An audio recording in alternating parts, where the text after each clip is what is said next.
Halo, apa kabar semuanya para pemirsa pencari ilmu pengetahuan yang sangat cerdas dan berbahagia. Jumpa lagi di YouTube channel Kunci Sejarah.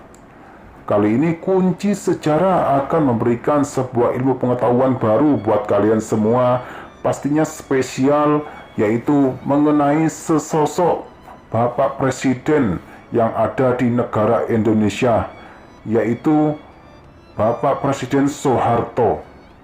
Kali ini Kunci Sejarah akan membahas mengenai biografi Soeharto, kisah presiden kedua berjuluk The Smiling General.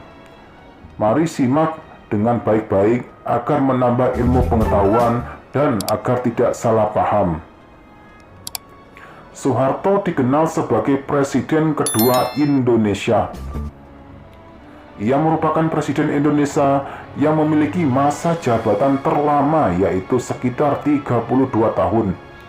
Ia juga dijuluki The Smiling General dan dikenal dengan sebutan Bapak Pembangunan dalam sejarah pemerintahannya. Dalam sejarah kepemimpinannya sebagai presiden, Soeharto pernah sukses mengantarkan Indonesia menjadi negara swasembada, di mana sektor di bidang pertanian amat berkembang dengan pesatnya melalui program Rapelitanya. Berikut profil dan biografi dari Soeharto. Biodata Soeharto. Nama: Jenderal Besar TNI Purnawirawan Haji Muhammad Soeharto. Lahir Kemusuk, Yogyakarta, 8 Juni 1921. Wafat di Jakarta 27 Januari 2008. Nama orang tua: Kertosudiro, ayah; Sukirah, ibu. Nama istri: Tin Soeharto. Anak: Siti Hardiyanti Rukmana, Sigit Harjo Judanto, Bambang Trihatmojo, Siti Hediati Haryadi, Hutomo Mandala Putra, Siti Hutami Endang Adiningsih. Dikenal sebagai Presiden Indonesia kedua. Biografi Soeharto. Soeharto dilahirkan di Kemusuk, Yogyakarta pada tanggal 8 Juni 1921. Ibunya bernama Sukirah dan ayah beliau yang merupakan seorang pembantu lurah dalam bidang pengairan sawah dan juga sekaligus seorang petani yang bernama Kertosudiro. Masa kecil Soeharto. Ketika berumur 8 tahun, Soeharto mulai bersekolah, tetapi ia sering berpindah-pindah sekolah. Awalnya ia sekolah di sekolah desa atau SD Puluhan Godean, kemudian ia pindah ke SD Pedes dikarenakan keluarganya pindah ke Kemusuk Kidul. Setelah itu kemudian ayahnya Kertosudiro memindahkannya ke Wuryantoro. Beliau kemudian dititipkan dan tinggal bersama Prawiro Harjo, seorang mantri tani. Di tahun 1941, tepatnya di Sekolah Bintara, Gombong di Jawa Tengah, presiden kedua Indonesia ini terpilih sebagai prajurit teladan. Sejak kecil ia memang bercita-cita menjadi seorang tentara atau militer. Kemudian pada tanggal 5 Oktober 1945, setelah Indonesia merdeka, ia kemudian resmi menjadi anggota TNI. Soeharto menikah dengan Ibu Tin.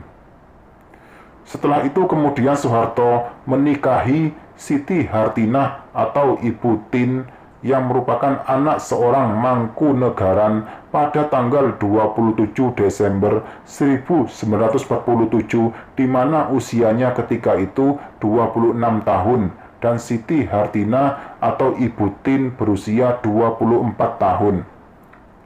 Dari pernikahannya kemudian ia dikaruniai 6 orang anak, yaitu Siti Hardiyanti Hastuti, Sigit Harjo Judanto, Bambang Trihatmojo, Siti Hediati Herijadi, Hutomo Mandala Putra, dan Siti Hutami Endang Adiningsih.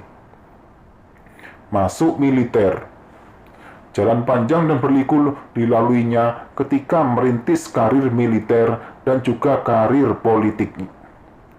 Dalam bidang militer, Soeharto memulainya dengan pangkat sersan tentara KNIL.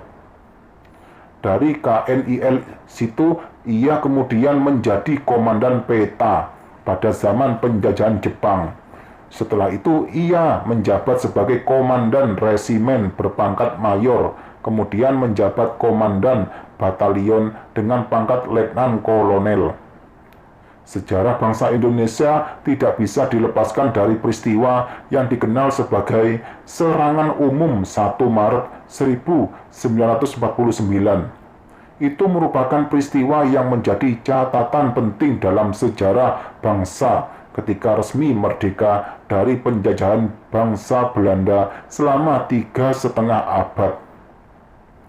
Banyak versi mengatakan bahwa peranan Soeharto ketika merebut Yogyakarta yang waktu itu sebagai ibu kota Republik Indonesia dalam Serangan Umum 1 Maret tidak bisa dipisahkan. Tujuan dari Serangan Umum 1 Maret adalah menunjukkan pada dunia internasional tentang eksistensi dari TNI atau Tentara Nasional Indonesia. Ketika itu dalam membela bangsa Indonesia. Dalam kepemimpinannya, ia berhasil merebut kota Yogyakarta dari cengkraman penjajah Belanda pada waktu itu. Pada waktu itu, beliau juga menjadi pengawal dari Panglima Besar Jenderal Sudirman. Dalam operasi pembebasan Irian Barat dari tangan Belanda, ketika itu beliau yang menjadi Panglima Mandala yang dipusatkan di Makassar. Peristiwa G30 SPKI.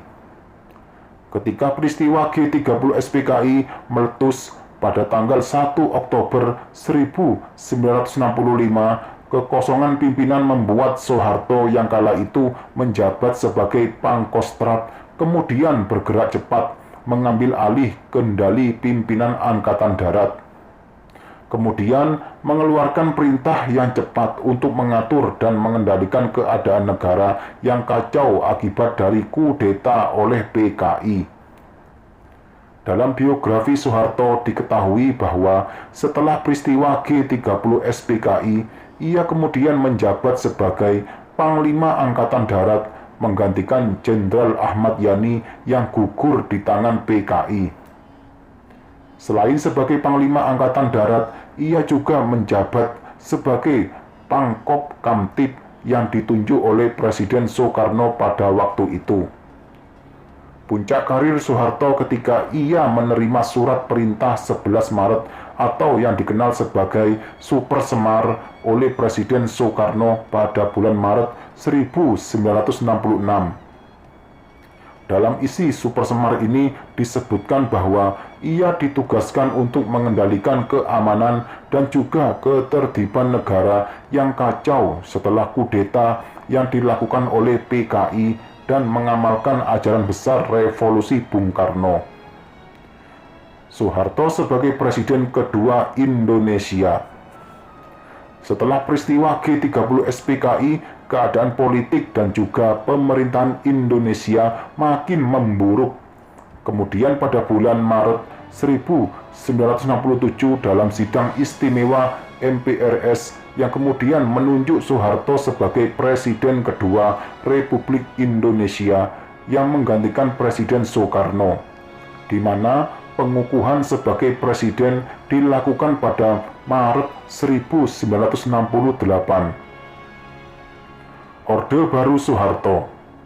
Masa pemerintahan Presiden Soeharto dikenal dengan masa Orde Baru, di mana kebijakan politik baik dalam dan luar negeri diubahnya. Salah satunya adalah kembalinya Indonesia sebagai anggota PBB atau Perserikatan Bangsa-Bangsa. Peristiwa itu terjadi pada tanggal 28 September 1966. Sebelumnya pada masa Soekarno, Indonesia keluar sebagai anggota PBB.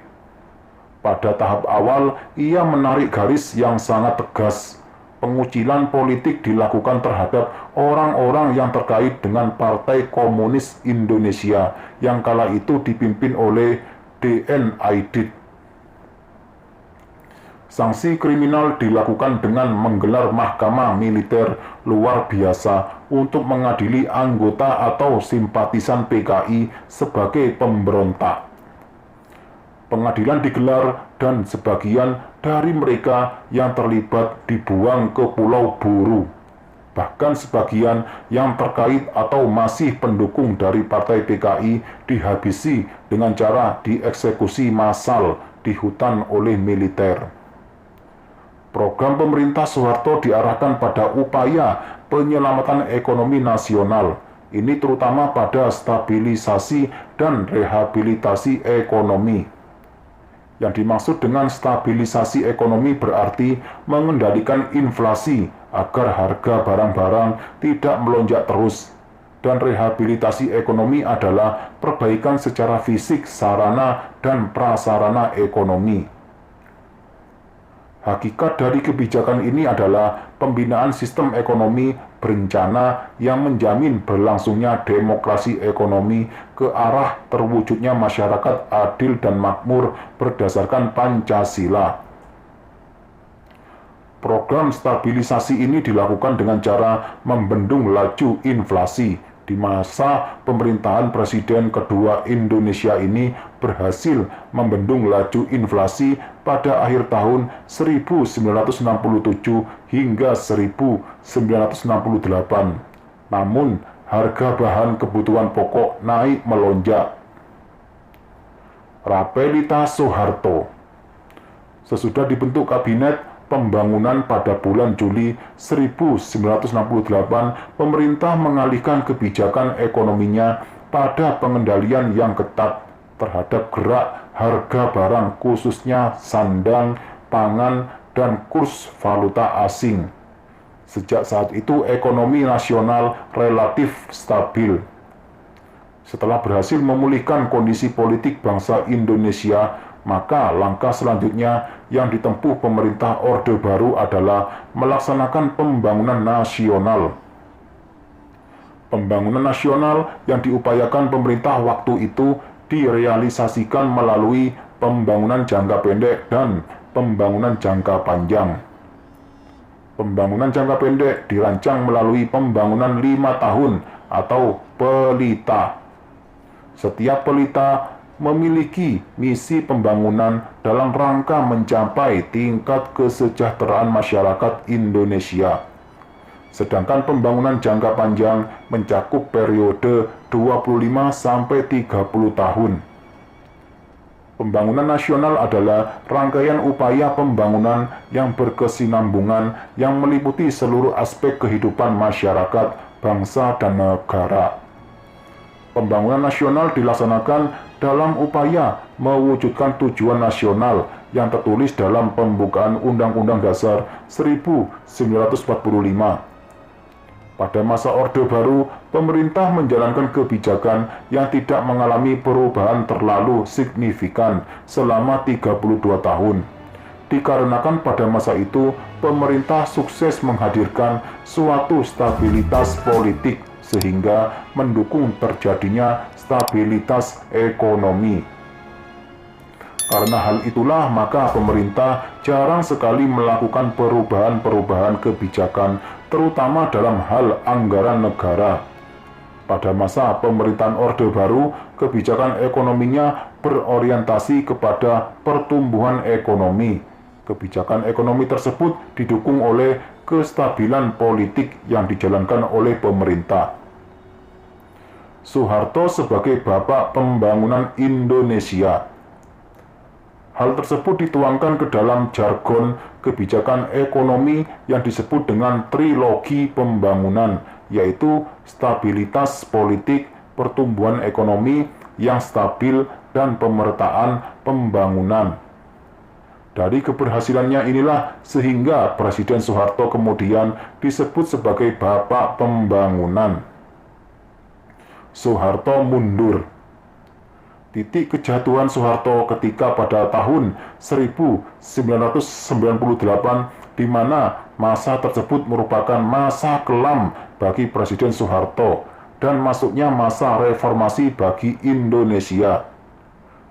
Dengan besarnya demonstrasi yang dilakukan oleh mahasiswa serta rakyat yang tidak puas akan kepemimpinan Presiden kedua Indonesia ini.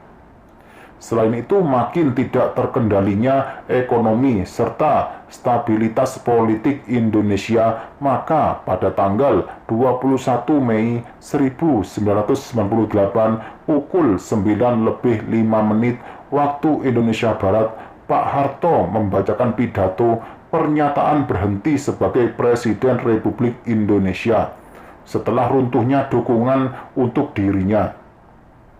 Soeharto telah menjadi Presiden Indonesia selama 32 tahun. Sebelum dia mundur, Indonesia mengalami krisis politik dan ekonomi dalam 6-12 bulan sebelumnya. Setelah ia mundur, kemudian dimulailah era reformasi.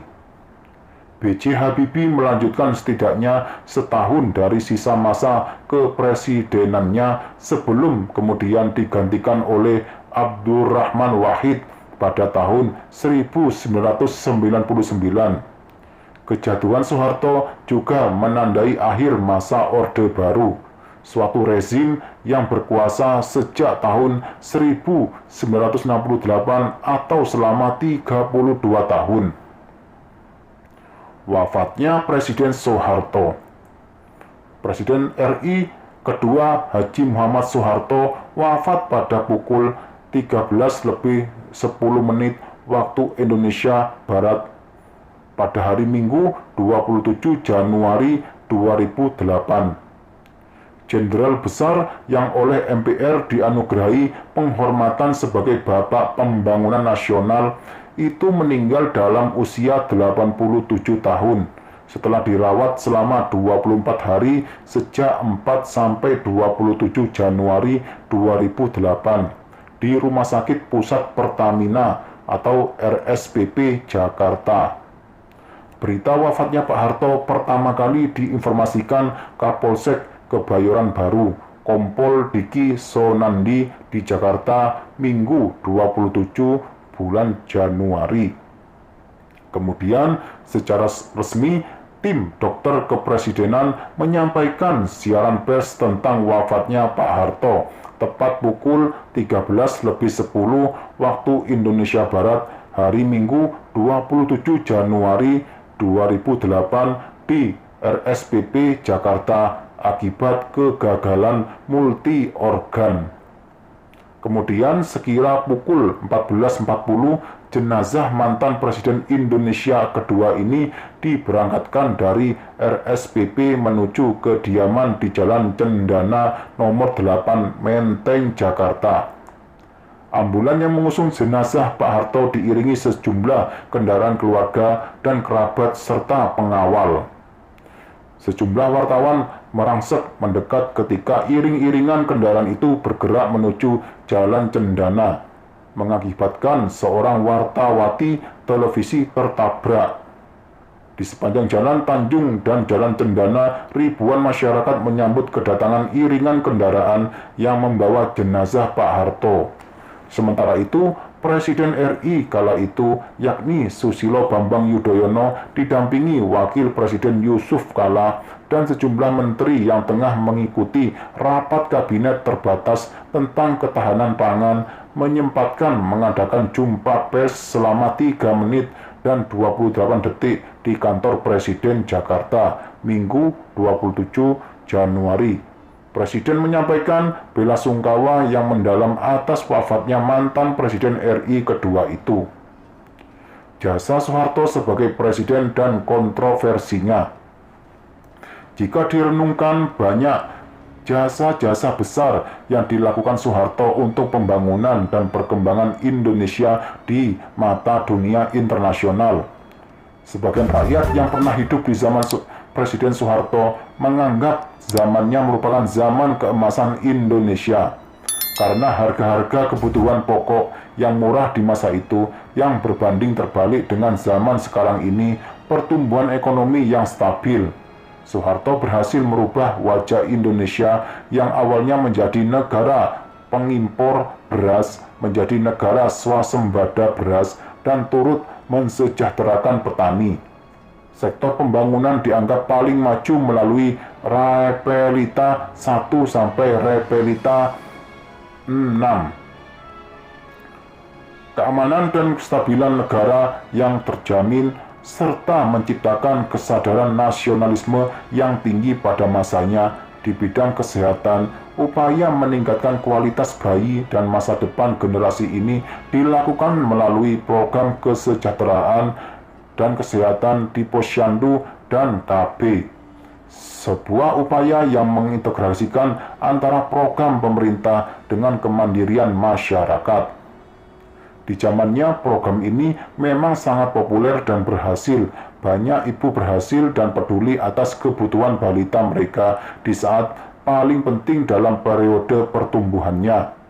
Itulah sekelumit jasa-jasa atau prestasi dari Presiden Soeharto. Meskipun di samping jasa-jasanya tersebut, banyak juga kegagalan di pemerintahannya seperti korupsi, kolusi, dan nepotisme di masanya.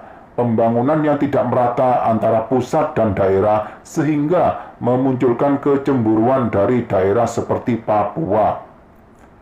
Dari banyaknya jasa Presiden Soeharto tersebut, sehingga banyak yang mengusulkan Soeharto sebagai pahlawan nasional Indonesia, terlepas dari sejumlah pihak yang masih mempermasalahkan sejumlah kasus hukum atas Soeharto. Fakta di dalam sejarah Indonesia menunjukkan bahwa ia juga memiliki jasa besar kepada Indonesia.